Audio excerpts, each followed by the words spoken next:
जैसे ही तिथि की सूचना दी जाती है वैसे ही आचरण संहिता लागू हो जाती है।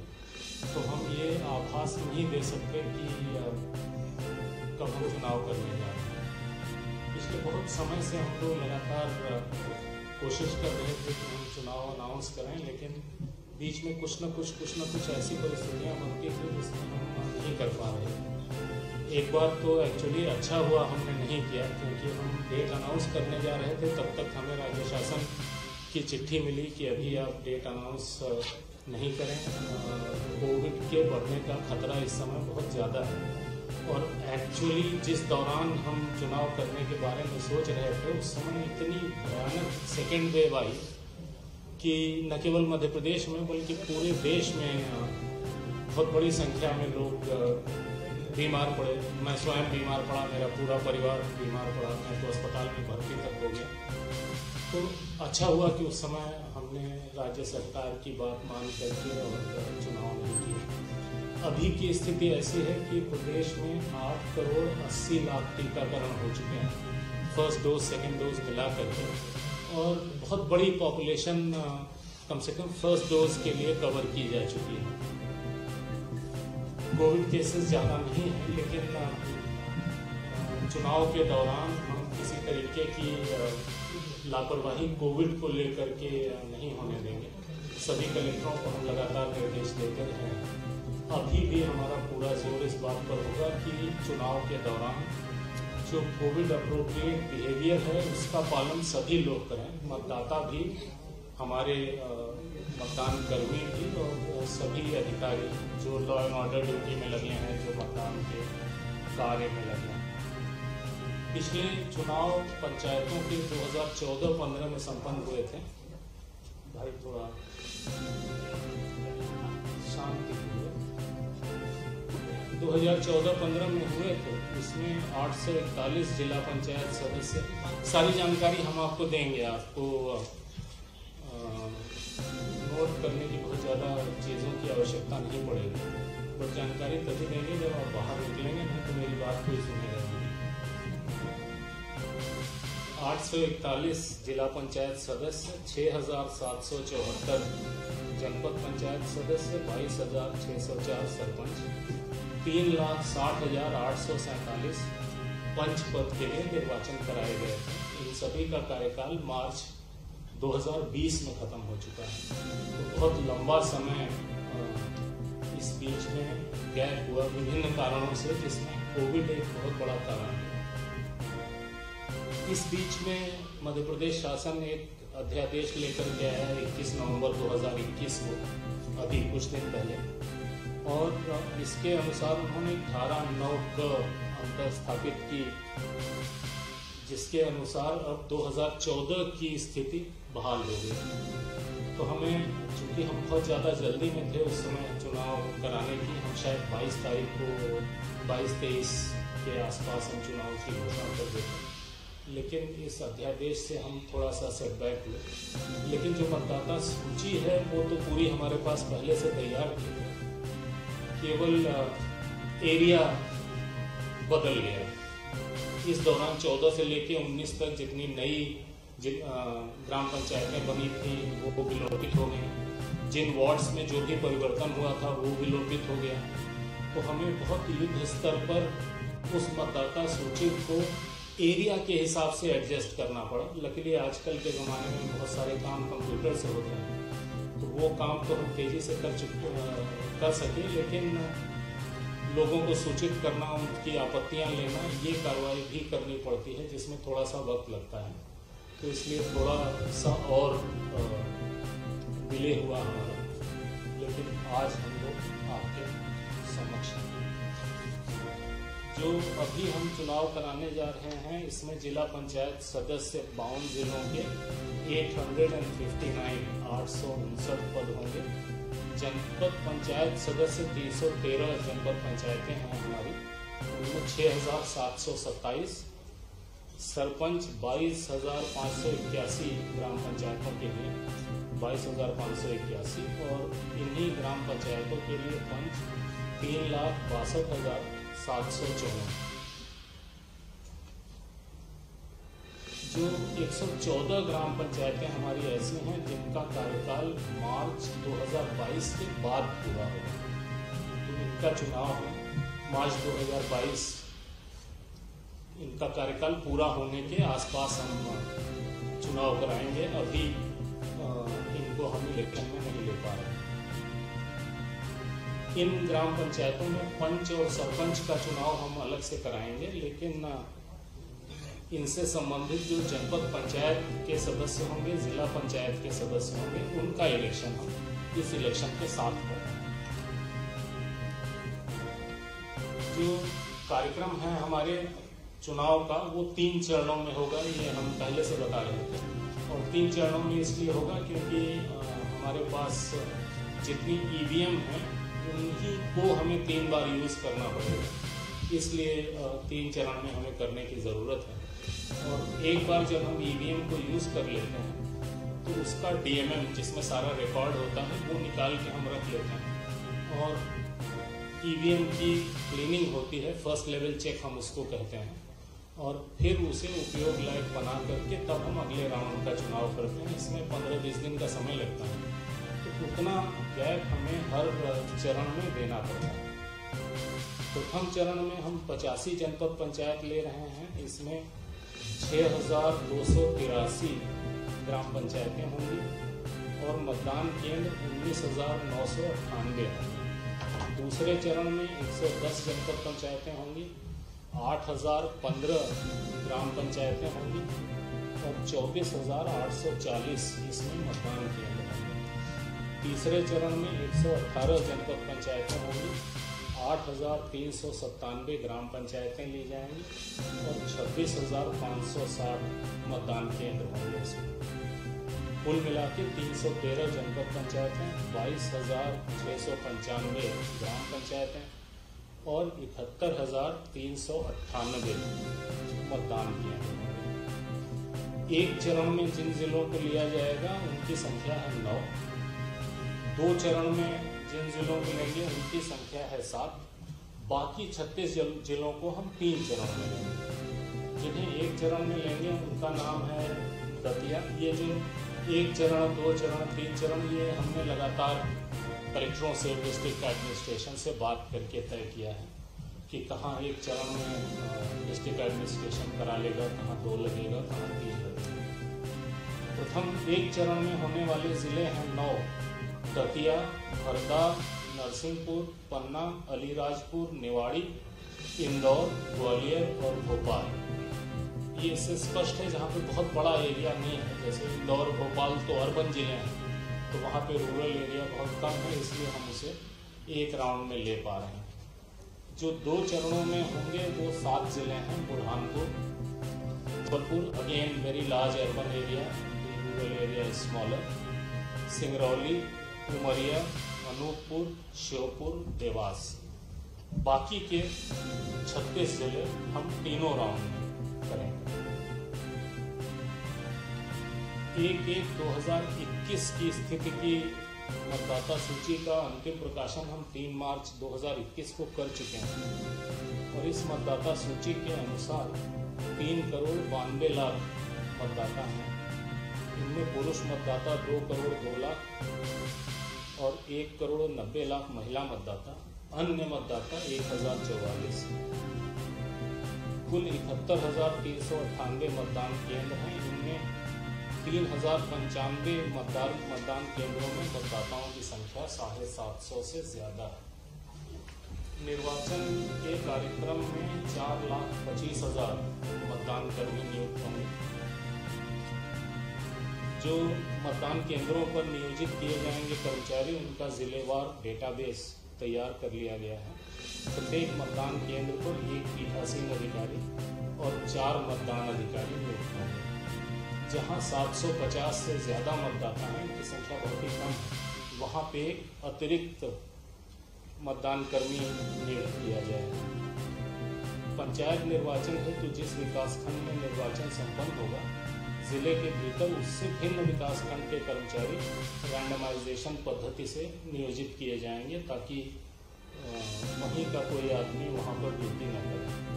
कोविड प्रोटोकॉल को दृष्टिगत रखते हुए मतदान कर्मियों के तीसरे रैंडमाइजेशन का समय मतदान प्रारंभ होने से 24 घंटे के पूर्व के स्थान पर 48 घंटे पूर्व किया गया है। पहले 24 घंटे पहले करते थे, अब 48 घंटे पहले करेंगे। पंचायतों के आम निर्वाचन के लिए पंच, सरपंच, जनपद पंचायत सदस्य एवं जिला पंचायत सदस्य का निर्वाचन प्रत्यक्ष मतदान प्रणाली से होगा। पंच एवं सरपंच का निर्वाचन मतपत्र पर मतांकन उपरांत मतपेटी के माध्यम से तथा जनपद पंचायत सदस्य एवं जिला पंचायत सदस्य का निर्वाचन ईवीएम के माध्यम से संपन्न होगा। निर्वाचन में विभिन्न पदों हेतु मतपत्रों का रंग अलग अलग होगा। जिला पंचायत सदस्य के लिए गुलाबी, जनपद पंचायत सदस्य के लिए पीला, सरपंच के लिए नीला और पंच के लिए सफेद। चूंकि वही मतदाता इन चारों पदों के लिए वोटिंग करेगा, इसलिए ये कंफ्यूजन दूर करना भी बनाने जा रहा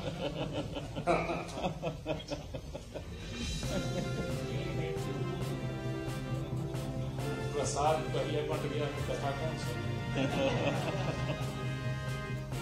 जो ये चीजें भी उतनी ही इम्पोर्टेंट है जितनी इम्पोर्टेंट डेट है, और ये डिसेमिनेट होना पब्लिक को जरूरी है आपके माध्यम से। हम तो अपनी ओर से जिला प्रशासन के माध्यम से कोशिश कर ही रहे हैं, लेकिन हमारी रीच कभी उतनी नहीं हो सकती जितनी रीच आपकी। समस्त मतदान केंद्रों पर मतदान का समय 7 बजे से दोपहर 3 बजे तक होगा, और सिस्टम वही रहता है कि जो भी समय से पहुंच गया उसे पर्ची दी जाती है। तब तक मतदान चलता है जब तक सारे पर्ची वाले लोग वोट नहीं डालना है। मतदान हेतु मतदाता को आयोग द्वारा विहित 23 पहचान पत्रों में से कोई एक पहचान पत्र साथ में लाना होगा। आइडेंटिफिकेशन जरूरी है। पंच एवं सरपंच पद की मतगणना मतदान समाप्ति के बाद मतदान केंद्र पर ही की जाएगी।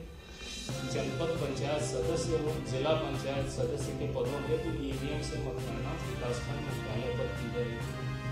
पंच सरपंच पद की मतगणना का सारणीकरण एवं परिणाम की घोषणा विकासखंड मुख्यालय पर की जाएगी। जनपद पंचायत सदस्य के मतों का सारणीकरण एवं परिणाम की घोषणा विकासखंड मुख्यालय पर ही की जाएगी। जिला पंचायत सदस्य के लिए मतों का विकासखंड स्तरीय सारणीकरण उपरांत जिला मुख्यालय पर सारणीकरण करते हुए निर्वाचन परिणाम की घोषणा की जाएगी। पंचायत के इस चुनाव के लिए हमारे पास कुल 55,000 ईवीएम उपलब्ध है। विभिन्न चरणों में हम जो ईवीएम का इस्तेमाल कर रहे हैं रिजर्व ईवीएम जोड़ करके, प्रथम चरण में 26,910, द्वितीय चरण में 35,657 और तृतीय चरण में 35,797। इससे पता लगता है कितने ईवीएम हमें लगते हैं, और चूंकि केवल 55,000 हैं, इस कारण से हमें कई राउंड में जाना पड़ेगा। हर विकास खंड में रिजर्व ईवीएम उतनी होगी जितनी ग्राम पंचायतें हैं उस विकास खंड में। आयोग द्वारा प्रयुक्त ईवीएम में मतदान का डेटा सुरक्षित रखने के लिए डीएमएम होता है हमारे पास, डिटैचेबल मेमोरी मॉड्यूल। उसे हम अलग कर लेते हैं, उसके बाद ईवीएम की फर्स्ट लेवल चेक करके फिर उसको दोबारा इस्तेमाल करते हैं। प्रत्येक चरण की मतगणना के बाद जो ईवीएम का डीएमएम है उसे अलग करके फिर हम सील बंद कर लेते हैं। एक चरण में उपयोग करके जो मुक्त हुई उसका फर्स्ट लेवल चेक जैसा हमने बताया वो करने के बाद ही उसे अगले इलेक्शन में यूज करते हैं। जो त्रिस्तरीय पंचायतों के विभिन्न पदों यानी पंच, सरपंच, जनपद पंचायत, जिला पंचायत के लिए एक इंटीग्रेटेड एकीकृत नाम निर्देशन पत्र की व्यवस्था की गई है। जिला पंचायत सदस्य के लिए नाम निर्देशन पत्र जिला मुख्यालय पर, जनपद पंचायत सदस्य के लिए विकासखंड मुख्यालय पर तथा पंच एवं सरपंच पद के लिए विकासखंड मुख्यालय एवं क्लस्टर मुख्यालय पर लिए जाएंगे। जो डिस्ट्रिक्ट एडमिनिस्ट्रेशन ग्राम पंचायतों को समूहबद्ध करके क्लस्टर का निर्माण करेगा, जहां पर यह अग्रिम कार्रवाई होगी। जो निक्षेप राशि जमा करनी होती है जिला पंचायत सदस्य के लिए 8,000, जनपद पंचायत सदस्य के लिए 4,000, ग्राम पंचायत सरपंच के लिए 2,000, पंच के लिए 400 रुपये। लेकिन अनुसूचित जाति, अनुसूचित जनजाति, अन्य पिछड़ा वर्ग एवं महिला अभ्यर्थी के मामले में ये निक्षेप राशि आधी जमा करनी पड़ेगी। पंच पद के लिए नाम निर्देशन पत्र के साथ अभ्यर्थी को निर्धारित प्रारूप में घोषणा पत्र प्रस्तुत करना है, बाकी को शपथ पत्र प्रस्तुत करना है। पंच के लिए केवल घोषणा पत्र काफी है। रिटर्निंग ऑफिसर द्वारा इस जानकारी का सार्वजनिक प्रदर्शन अपने कार्यालय के सूचना पटल पर किया जाएगा। तो ये जानकारी देंगे वो सार्वजनिक की जाएगी। रिटर्निंग ऑफिसर के कक्ष में नाम निर्देशन प्रस्तुत किए जाने के दौरान अभ्यर्थी के साथ अधिकतम 2 व्यक्ति प्रवेश कर सकेंगे, ज्यादा भीड़ नहीं जाएगी। नामांकन के प्रयोजन के लिए वाहनों की संख्या 2 तक सीमित की गई। हम IT का काफी उपयोग करते हैं निर्वाचन में और ऑनलाइन नॉमिनेशन की व्यवस्था भी है। लोग अपना नॉमिनेशन ऑनलाइन कर सकते हैं, लेकिन उसकी हार्ड कॉपी व्यक्तिगत रूप से उन्हें रिटर्निंग ऑफिसर को प्रस्तुत करनी पड़ेगी। ऑनलाइन भरने के लिए रिटर्निंग ऑफिसर के कार्यालय में हेल्प डेस्क सुविधा केंद्र ये स्थापित किए जाएंगे, ताकि ऐसे लोग जो ऑनलाइन ऑपरेशन नहीं कर सकते उनकी मदद की जा सके। निर्वाचन के लिए जो मतदान दल और मतगणना दल गठित किए जाएंगे वो NIC ने सॉफ्टवेयर डेवलप किया है, कॉमन इलेक्शन मैनेजमेंट सिस्टम, उसके माध्यम से किया जाएगा। मतदाता सूची में दर्ज नाम की जानकारी आयोग की वेबसाइट mplocalelection.gov.in पर अथवा चुनाव मोबाइल ऐप के माध्यम से प्राप्त की जा सकती है। सहज सुलभ है, कोई भी अपना नाम देख सकता है। स्ट्रांग रूम मतदान केंद्रों एवं मतगणना स्थलों पर आवश्यक सुरक्षा व्यवस्था की जाएगी। जो संवेदनशील, अति संवेदनशील मतदान के आइडेंटिफाई करते हैं, जिनमें विशेष दृष्टि रखी जाती है। संवेदनशील मतदान केंद्र 15,863 और अति संवेदनशील 6,233 है। सेक्टर जोनल मजिस्ट्रेट इनकी नियुक्ति की जाएगी। पर्याप्त पुलिस व्यवस्था की जाएगी ताकि इलेक्शन शांतिपूर्वक हो सके, और 3 चरणों में करने से भी पुलिस व्यवस्था में हमें आसानी होगी। बहुत ज़रूरी है आपके लिए भी नोट करने के लिए कि निर्वाचन संबंधी शिकायतों के त्वरित निराकरण के लिए आयोग मुख्यालय में एक कंट्रोल रूम स्थापित किया गया है, जिसका दूरभाष क्रमांक 0755-255-1076 है। 255-1076 है। किसी को भी निर्वाचन संबंधी कोई भी शिकायत करनी हो तो इस नंबर पर वो फोन कर सकते हैं और इमीडिएट उस पर कार्रवाई सुनिश्चित की जाएगी। इसी तरीके से हर जिले में जिला स्तरीय कंट्रोल रूम स्थापित किए जाएंगे, जहां पर लोग डायरेक्टली शिकायत कर सकेंगे। हम लोग निर्वाचन के पर्यवेक्षण के लिए हर जिले में प्रेक्षक नियुक्त करते हैं। जब मतदाता सूची बन रही होती है तो भी हर स्टेज में हम उन्हें जिले में भेजते रहते हैं और उनसे रिपोर्ट लेते हैं। बहुत सारी वोटर लिस्ट को लेकर शिकायतें हमें मिली थी। कुछ हमने जिला प्रशासन से जांच कराई, कुछ हमने अपने प्रेक्षकों से जांच कराई, और ऐसी शिकायतें जो हमें लगी कि बहुत सीरियस नेचर की हैं, उसमें जिला प्रशासन के साथ साथ हमने पैरेलल जांच अपने प्रेक्षक से भी कराई, ताकि सही स्थिति ज़्यादा हमारे सामने स्पष्ट हो सके। मतदाता जागरूकता के लिए systematic education, nurturing, sensitisation, electorate से संबंधित गतिविधियों का आयोजन करते हैं हम लोग कंटिन्यूअसली। अभी इस बीच में और करेंगे। मतदाताओं को EVM की कार्यप्रणाली से अवगत कराते हुए अधिक से अधिक मतदान करने के लिए प्रेरित किया जा रहा है। हमारी जिम्मेदारियों में से एक जिम्मेदारी ये भी है कि ज़्यादा से ज़्यादा लोग चुनाव में भाग लें। मतदान के दौरान कोविड संक्रमण से बचाव के लिए हमने क्या क्या प्रबंध किए हैं, ये भी हम मतदाताओं को लगातार बताते जा रहे हैं, ताकि उन्हें पता लगे कि उनकी सुरक्षा के लिए क्या किया जा रहा है। उसके साथ साथ उन्हें खुद अपनी सुरक्षा के लिए क्या करना है, ये जानकारी दी जाए। आज जैसे ही चुनाव की घोषणा होती है, वैसे ही आदर्श आचरण संहिता लागू हो जाएगी। मतदाताओं को प्रभावित करने संबंधी घटनाओं पर नियंत्रण के लिए आदर्श आचरण संहिता लगती है और परिणाम घोषित होने तक ये प्रभावशील रहेगी। आदर्श आचरण संहिता के प्रावधान राजनीतिक दलों पर भी लागू होते हैं। हालांकि चुनाव नॉन पार्टी बेसिस पर होते हैं, लेकिन model code of conduct political parties पर भी लगता है, उन्हें भी इसका पूरी तरीके से पालन करना होगा। अभ्यर्थियों पर शासकीय विभागों, कर्मियों, त्रिस्तरीय पंचायतों के पदाधिकारियों एवं कर्मचारियों सब पर लागू होता है। इनफैक्ट हम जब जैसे ही इलेक्शन डिक्लेयर करते हैं वैसे ही हम चीफ सेक्रेटरी को पत्र लिखते हैं 500 कॉपियों के साथ आदर्श आचरण संहिता की, कि वो हर विभाग तक वो पहुंचा दें और उन्हें इंस्ट्रक्ट करें कि ये आदर्श आचरण संहिता है। पूरी की पूरी गवर्नमेंट, सारे के सारे सरकारी विभाग इसका पालन करें।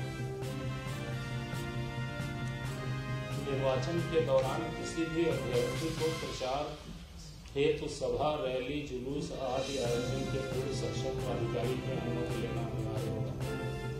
मतदान समाप्ति के समय से 48 घंटे पूर्व की कालावधि के दौरान सार्वजनिक सभा, जुलूस, रैली आदि पर प्रतिबंध रहेगा। अंतिम पैराग्राफ तक पहुंचा हूं, मेरे छूट गया। ये सब नहीं मिलेगा आपको, मुद्दे की बात मिलेगी। नहीं, आपका सदैव स्वागत है। हम भागते इसलिए हैं क्योंकि आप केवल डेट पूछते हो जो हम बता नहीं सकते। आज हम बता सकते हैं तो हमने खुद सबको बुलाया। ठीक है। आयोग ने कोविड से बचाव के लिए ढेर सारे निर्देश जारी किए हैं। वो वही हैं जिनसे आप बार बार परिचित हैं, तो जो आप चाहते हैं वो बता रहे हैं आपको। निर्वाचन की सूचना का प्रकाशन और नाम निर्देशन पत्र प्राप्त करना, ये प्रथम चरण के लिए 13/12/2021 यानी 13 तारीख से निर्वाचन की सूचना का प्रकाशन किया जाएगा और नाम निर्देशन पत्र प्राप्त करना शुरू हो जाएगा। नाम निर्देशन पत्र प्राप्त करने की अंतिम तारीख 20 दिसंबर। नाम निर्देशन पत्रों की संवीक्षा यानी जांच 21 दिसंबर। नाम वापस लेने की अंतिम तारीख 23/12 और इसी दिन सिंबल अलॉटमेंट होगा। मतदान यदि आवश्यक हो, हम ऐसा इसलिए कहते हैं कि पंच के पद के लिए कई बार कुछ जगहों पर या कई जगहों पर इलेक्शन नहीं होते हैं। मतदान 6 जनवरी 2022 पहले चरण का। मतदान केंद्र पर की जाने वाली मतगणना केवल पंच और सरपंच के लिए 6 जनवरी। जनपद पंचायत सदस्य एवं जिला पंचायत सदस्य की विकासखंड मुख्यालय पर ईवीएम से की जाने वाली मतगणना 10 जनवरी। पंच सरपंच पद की मतदान केंद्र पर की गई मतगणना का सारणीकरण और परिणाम की घोषणा और पंच सरपंच पद की विकासखंड मुख्यालय पर की जाने वाली मतगणना, सारणीकरण, निर्वाचन परिणाम की घोषणा 11 जनवरी। जनपद पंचायत सदस्य पद के लिए मतों का सारणीकरण और निर्वाचन परिणाम की घोषणा, जिला पंचायत सदस्य पद के लिए मतों का विकासखंड स्तरीय सारणीकरण 22 तारीख को 22 फरवरी। जिला पंचायत सदस्य पद के लिए मतों का जिला मुख्यालय पर सारणीकरण एवं निर्वाचन परिणाम की घोषणा 23 फरवरी। द्वितीय चरण में निर्वाचन पत्र की सूचना का प्रकाशन 13/12 सेम डेट। नाम निर्देशन पत्र प्राप्त करने की अंतिम तारीख 20/12। संवीक्षा 21/12। नाम वापस लेने की तारीख 23/12। मतदान 28/1। हमें गैप देना पड़ता है 15-20 दिन का, ताकि हम डीएमएम निकाल करके और ईवीएम का फर्स्ट लेवल चेक करके ईवीएम क्लीनिंग करके उसे अपने चुनाव के लिए तैयार कर सकें। मतगणना पंच सरपंच की 28/1। जनपद पंचायत सदस्य एवं जिला पंचायत सदस्य की विकासखंड मुख्यालय पर ईवीएम से की जाने वाली मतगणना 1 फरवरी। पंच सरपंच पद की मतदान केंद्र पर की गई मतगणना का सारणीकरण और परिणाम की घोषणा 2 फरवरी। जनपद पंचायत सदस्य के लिए सारणीकरण और घोषणा 22 फरवरी और जिला पंचायत के सदस्य के लिए सारणीकरण उनके मतों का, और 23 फरवरी को जिला मुख्यालय पर जिला पंचायत के सदस्य के निर्वाचन परिणाम की घोषणा। तीसरे राउंड के प्रकाशन और नाम निर्देशन प्राप्त करना 30 दिसंबर के अंदर करना हमारे लिए आवश्यक है। नाम निर्देशन प्राप्त करने की अंतिम तारीख 6 जनवरी, जांच 7 जनवरी, नाम वापस लेना और प्रतीक आवंटन 10 जनवरी, मतदान 16 फरवरी। तो मतदान 6 जनवरी, 28 जनवरी और 16 फरवरी, ये 3 राउंड के मतदान है। 16 को पंच सरपंच की मतगणना, जनपद पंचायत सदस्य और जिला पंचायत सदस्य के मतों की गणना 20 फरवरी, पंच सरपंच पद की मतदान केंद्र पर की गई मतगणना का सारणीकरण और परिणाम की घोषणा 21 फरवरी, जनपद पंचायत के लिए परिणाम घोषणा 22 फरवरी, जिला पंचायत का सारणीकरण होगा उस दिन, और अगले दिन 23 फरवरी को जिला पंचायत सदस्य के पद के लिए सारणीकरण और निर्वाचन परिणाम की घोषणा होगा। ये पूरी जानकारी है जी। अंतिम परिणाम 23 फरवरी। ये जानकारी आपको दे दी जाएगी।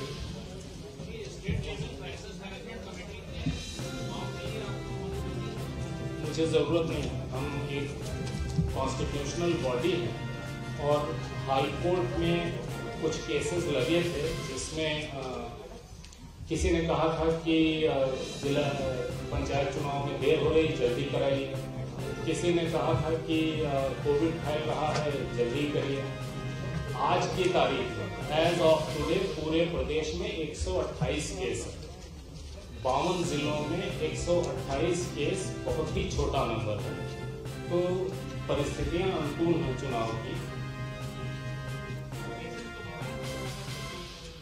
टोटल 128 हैं पूरे प्रदेश में।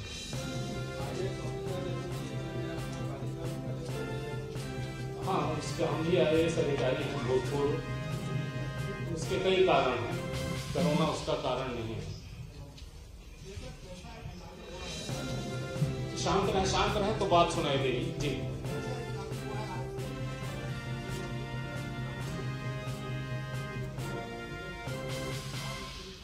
नहीं, चुनाव पे कोई असर नहीं। चुनाव तो कॉन्स्टिट्यूशनल मजबूरी है। किससे कोई चुनाव तो अपनी जगह है, that is in its own place.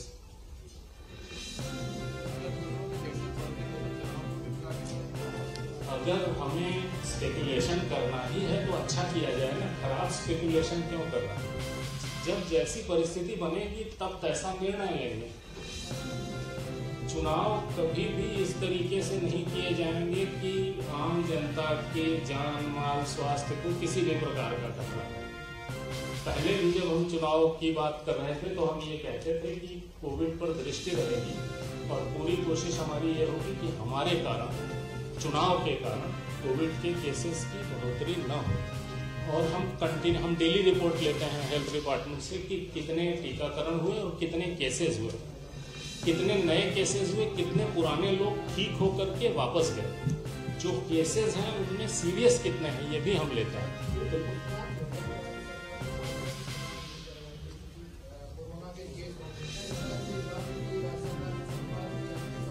राज्य सरकार से स्थायी संवाद होता रहता है, हम डेली रिपोर्ट लेते रहते हैं।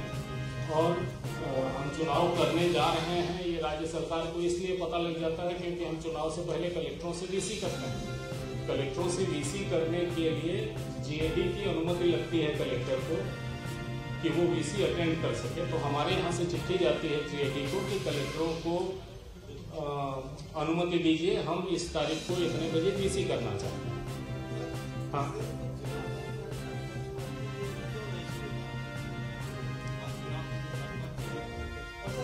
नहीं समझा मैं आपकी बात। एक मिनट, पहले उनकी बात समझ लूं तो फिर अगला बताऊंगा जी। हाँ, ये सब पहले से हो चुका है, ये सब पहले से हो चुका है।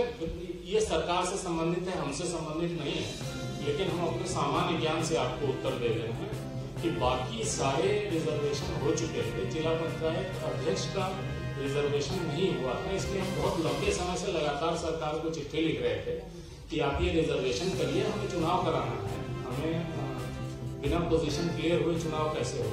तब राज्य सरकार ने ये एक्शन वैसे भी उन्हें लेना था, बिकॉज जिला पंचायत अध्यक्ष का रिजर्वेशन नहीं करें ऐसा कैसे हो सकता है, बहुत लंबे समय से रुका हुआ था। तो राज्य सरकार इंडिपेंडेंटली कार्रवाई कर रही, हमारा उसमें कोई हाथ नहीं है।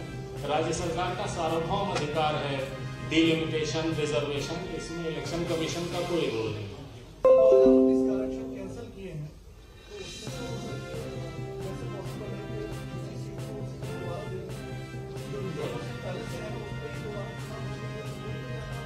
हम लोग जाएंगे कोर्ट में, लोग जाएंगे कोर्ट में, कोर्ट जैसा करेगा वैसा करेंगे, लेकिन हमारे पास हमारी संवैधानिक जिम्मेदारी है चुनाव कराना। जब तक किसी प्रकार की कोई रोक हमारे सामने नहीं है तब तक हमें चुनाव कराना ही कराना है। ऑलरेडी हम लोग बहुत ज्यादा लेट हो चुके हैं, जो बहुत अच्छी, बहुत एक्सेप्टेबल स्थिति नहीं है। किन्हीं भी परिस्थितियों में चुनाव होते हैं। जब कोविड की सेकेंड वेव चल रही थी, बहुत सारे स्टेट्स में पंचायत चुनाव हुए, अर्बन बॉडी चुनाव हुए। हमने नहीं किया क्योंकि हमने रिस्क नहीं लिया, लेकिन लोगों ने किया और कोई बहुत बुरे परिणाम नहीं हुए उसके। उत्तर प्रदेश एक केस है जो बहुत ज्यादा हाईलाइट हो गया।